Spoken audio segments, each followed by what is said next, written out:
Welcome, I'm Frank Abasiekong, and as usual this is Console Craft Studio, where we learn everything filmmaking. And today I'll be talking about 6 picture composition principles that would entirely up your game.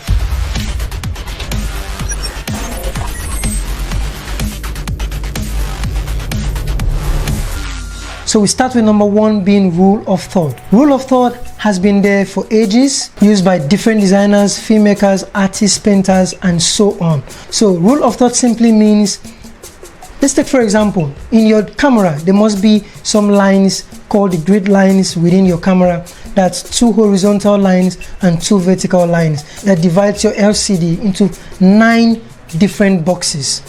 3 on top, 3 in the middle, and 3 under. Okay, so the rule of third actually states that psychologically the viewers always tend to look at things at the interceptive points.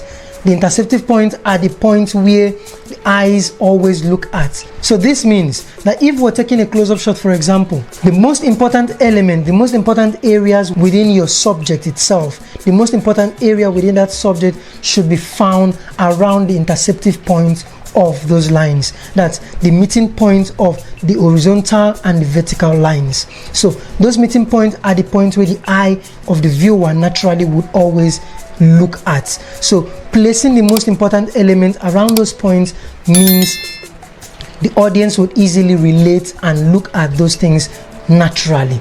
Okay, so let's say for example that we're taking a close-up shot of myself, like what we have now, a medium close-up of something like what we have right now, and then we are trying to follow the rule of third. I am going to position myself around here because this is where the first line would fall, this is where around here is where the second line would fall, and then the top line would be here, meaning my eyes are actually the most important area of my body, and this is where you would likely be looking at right now. My eye is where you would likely be looking at right now, meaning it's actually the most important area in my face. So I would place my eye at the interceptive point, knowing fully well that that's where your eyes, the viewers, would easily see psychologically.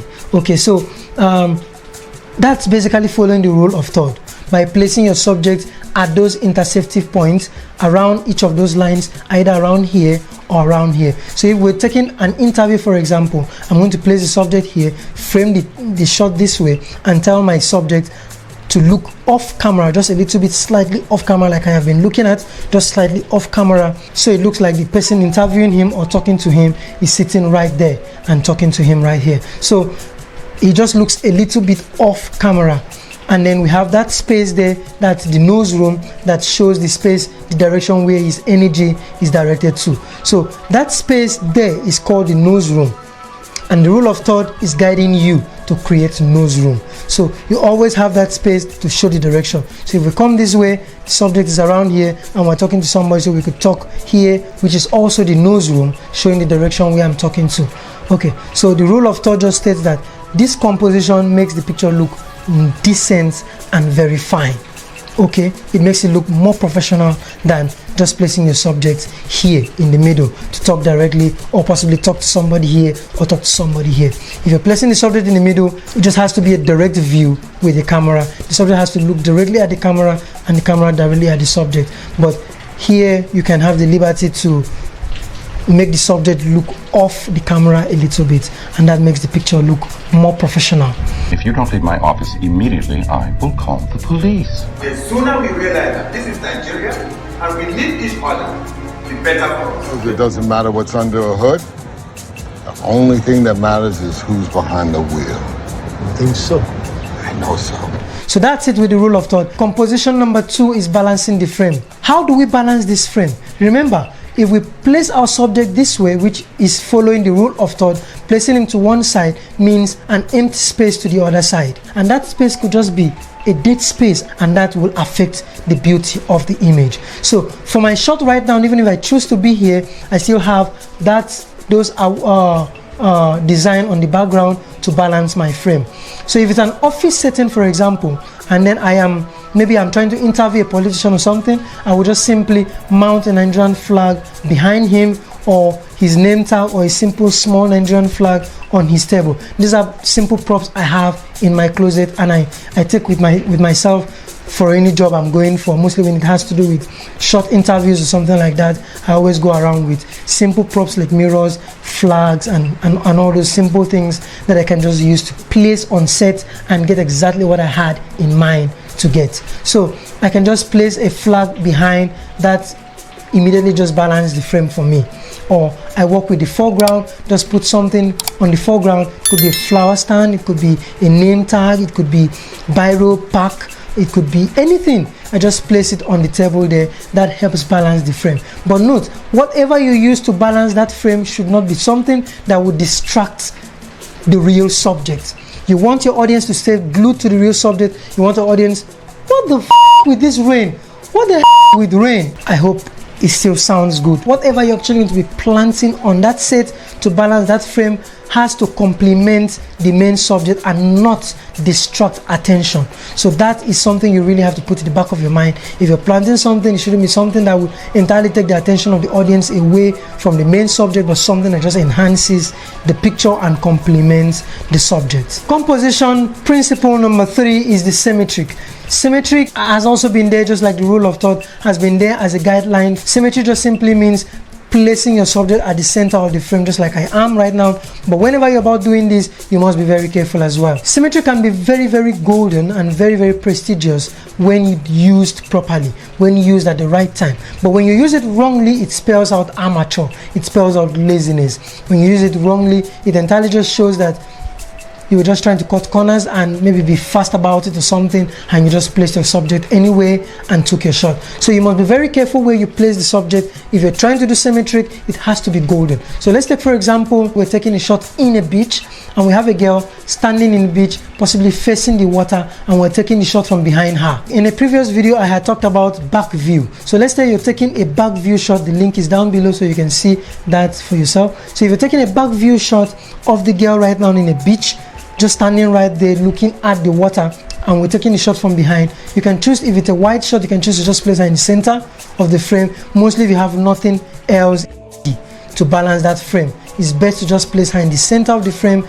right there in the distance, and then you have your frame there. So I think symmetric actually works best when you're actually doing wide shots, not when you're doing close-up, except for something like this when it's just a direct one-on-one. I am here to talk to you. And have you seen the movie God Calling? If you haven't, go check it out. It's everything cinematic you would love to learn from.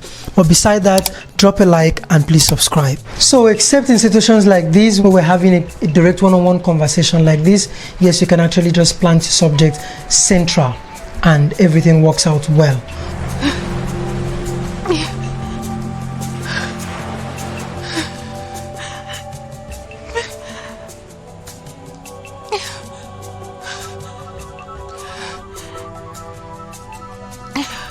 Composition principle number 4 is the leading lines. A lot of people actually ignore their environment and what they have at their disposal naturally or artificially within their environment to add to their storytelling process or enhance how they want the audience to view their image. Okay, so leading lines is one powerful tool that you can just have at your disposal within that environment. You only need to pay attention to it and observe and look for it, and you can actually find it. What leading lines actually mean is using lines and patterns within the environment to direct and narrow the attention of the audience to the main subject you want the audience to look at. You direct their mindset, you direct their eye using those leading lines, so they could follow the lines down until they arrive at the main subject.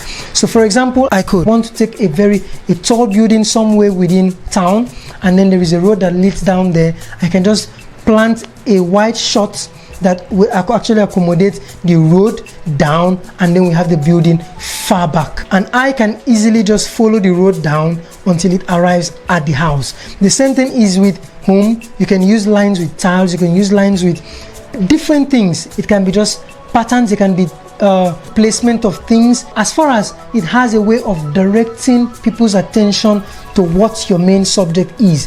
For example, we could look at it down and we arrive at your main subject. That is leading lines. Another way of even getting leading lines is by taking an angle shot of something, and then you have the depth of that area, you have the depth of that space, and then the main subject is far ahead. So people can just follow the leading lines on that wall down to the main subject. You can use it in different ways as far as you have in your subconsciousness that what you're trying to achieve is moving the attention of the audience or leading the eyes of the audience from point A to point B.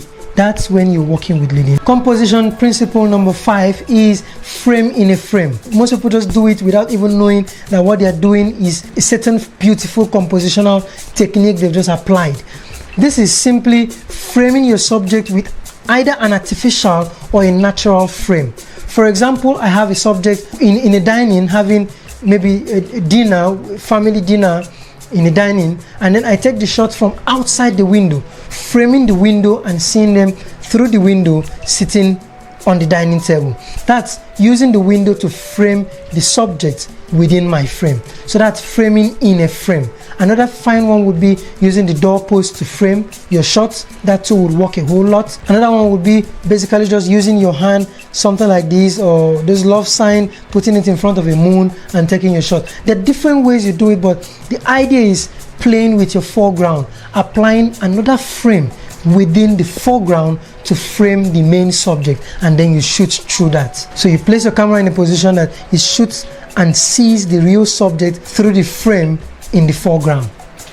I just hope that made sense. And then finally, the last but not the least, is filling up your frame. Every single time you take a shot and then you have empty space in the right, empty space in the left, empty space on top or something, you are only ending up creating dead space, and all those dead space seems like a very boring and dull frame. It really doesn't help but kills the value of your shot. So the beautiful thing is when you can frame your shot, filling up the frame with your subject. So you have your camera go as close as possible and make sure that things occupy the frame. For example, in this basic straight one-on-one shoot I am having here, you could still see that my frame seems filled up. Seems like it's a bit busy, like there are things there to break the wall, so it doesn't seem very empty. If this space here was entirely empty, it would have looked very boring, but I had things right there to fill up that space. The same thing also with this way. So if you would ever have spaces like this, it's wise to always have things to balance it up and fill your frame.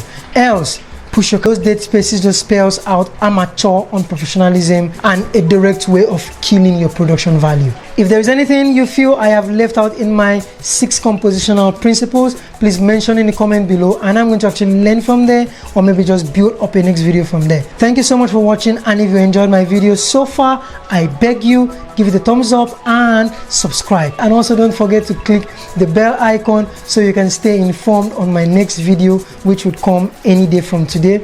Apart from just the every regular Mondays that I post tutorials, I also post regular videos like films and other kind of productions that comes within the week. Thank you so much for watching so far. I love you. See you next week.